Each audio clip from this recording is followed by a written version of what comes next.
ورحمة الله وبركاته. حبايبي عاملين ايه؟ يا رب تكونوا بخير ان شاء الله. النهاردة انا هعمل حواوشي اسكندراني ورغيفين كده من الحواوشي العادي بتاعنا. عندي دقيق اهو، وطبعا عندي السكر بسم الله، وعندي الخميرة،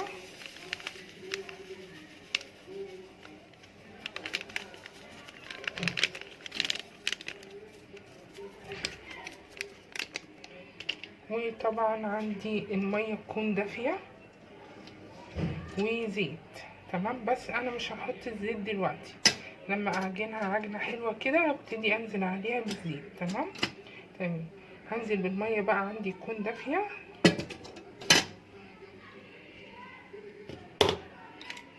بس اعمل كده اقلبه حلو كده المكونات في بعض.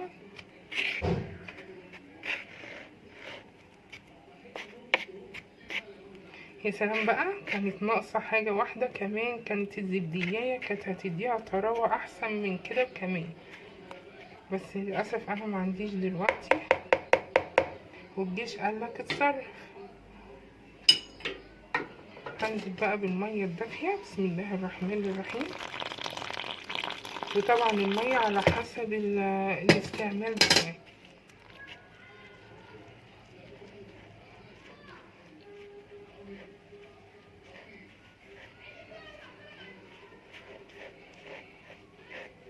انا بجيب الدقيق بتاعي طبعا جميع الاغراض، ما بجيبهوش حاجة معينة.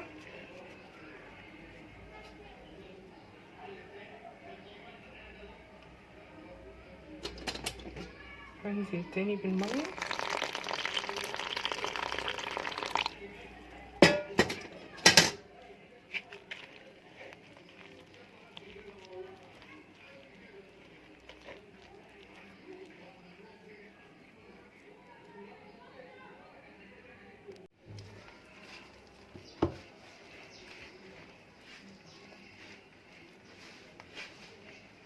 هي العجينة على تشبه العجينة بتاعة البيتزا خالص يعني، بس كان المفروض حطيت لها زبدية، وطبعا انا ما عنديش دلوقتي، ف هضطر ان انا اعملها كده، بس ان شاء الله بامر الله هتطلع جميلة بامر الله.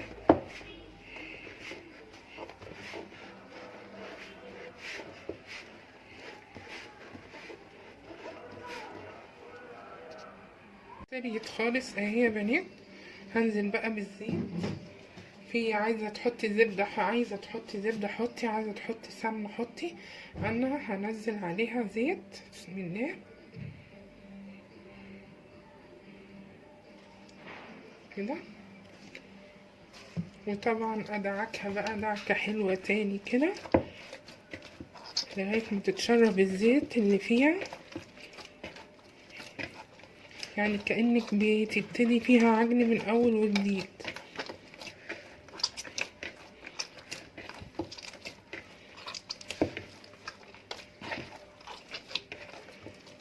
هكمل عجنها وارجع لكم تاني.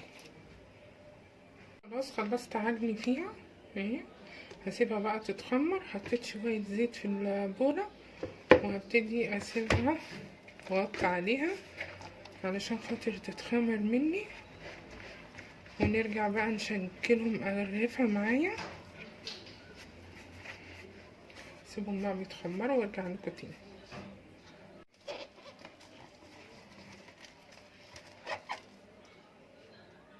طبعا الفلفل الالوان عندي منه الاحمر، وعندي الفلفل الحراق اللي هو الاخضر دون، هقطعه بقى قطع صغيره كده علشان احطها مع اللحمه، مع لحمه الحواوشي. هي اللحمه جايه متبله جاهزه من عند الجزار، بس انا بحب احط لها اضافات اللي هي الفلفل كده يبقى فريش، بحب احط لها البصل برضو تاني، يعني ما بكتفيش بالتتبيله بتاعه اللحمه اللي بتيجي جاهزه دي من عند الجزار، لا بحط لها اضافات عندي، بحط لها الفلفل والفلفل الاخضر الالوان عامه، بحط لها البصل، وبحط لها برضو خلطه اللي هي الحواوشي اللي بتبقى جاهزه من بره دي. هحضر بقى اللحمة عندي. انا بحب هي دي اللحمة جاية متبلة، بحب احط لها كمان لحمة مفرومة معاها، فلازم ازود لها في التوابل. تمام. انا هحط لها بصلاية كبيرة كده، بسم الله. طبعا تديك حلو قوي بقى بالبصلاية. وعندي طبعا التوابل بتاعت الحواوشي اهي، هحط منها بسم الله. وابتدي بقى ايه ادعكها جامد قوي.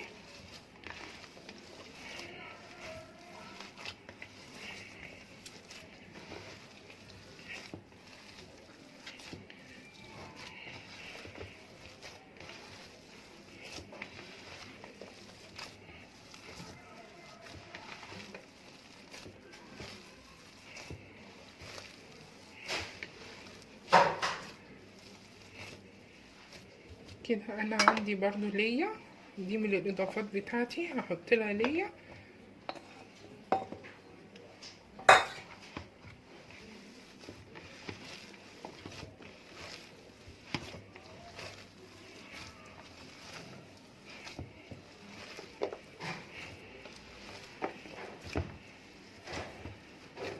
وطبعا هحط لها الفلفل الالوان.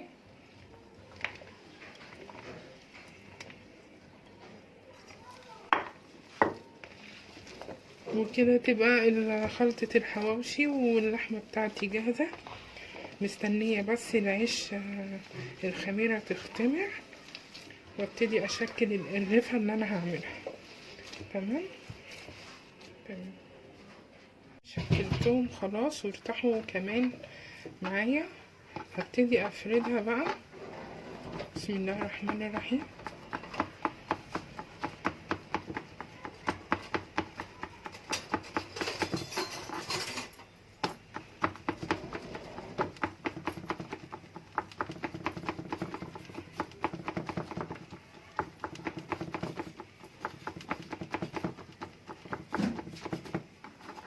كده يا بنات ماشي.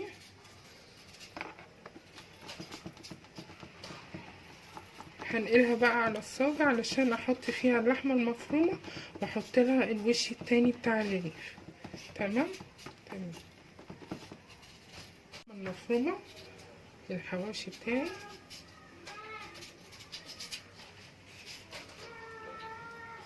وافردها.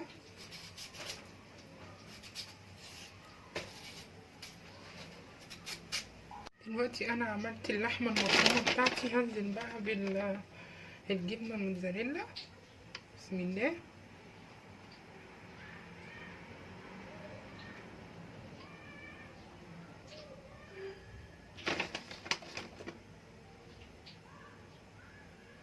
وانزل بالوش التاني بقى بتاع الرغيف، بسم الله. ابتدي اقفله علشان ما يتفتحش معايا.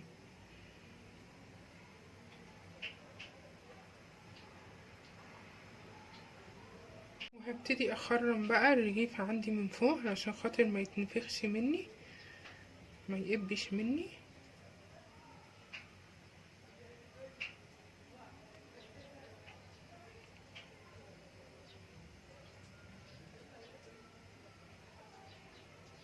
اعمل بقى واحدة تانية اهي، برضو فردتها، وابتدي احط اللحمة المفرومة.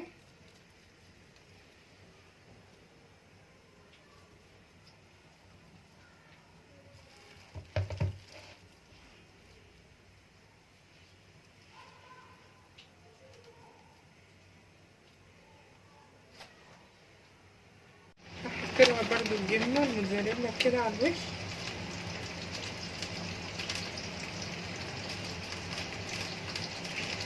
وانزل بالرغيف بتاعي.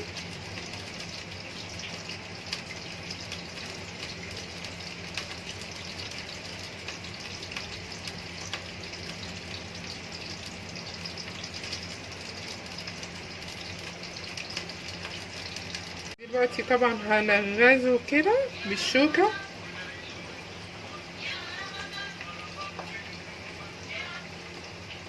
بعمله كده بالشوكة عشان خاطر ما يقبش معايا. هو لسه كده كده هيختمر، فانا ايه عشان ما يقبش معايا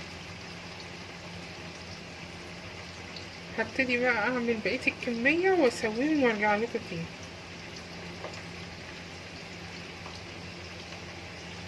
احط على الوش عندي سمسم وحبة البركة، وده اختياري. انا عندي ملة قالت لي لا مش عايزة.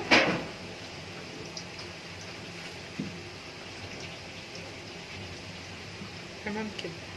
هكمل بقى على بقية الكمية اللي عندي وارجع لكم تاني. كده قربت خلاص الوش يتحمر. خلاص انا خلصت الحواوشي الاسكندراني بتاعي. ايه رايكم بقى؟ ما شاء الله ولا قوه الا بالله. تعالوا اتغدوا معانا ولا تعالوا افطروا معانا. ايه رايكم؟ جميل جدا وريحته تحفه تحفه.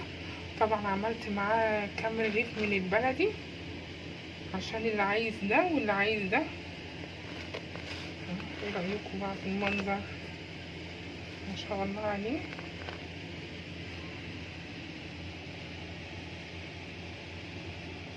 ما تنسونيش بقى في اللايك والكومنت والسبسكرايب، والسلام عليكم ورحمة الله وبركاته.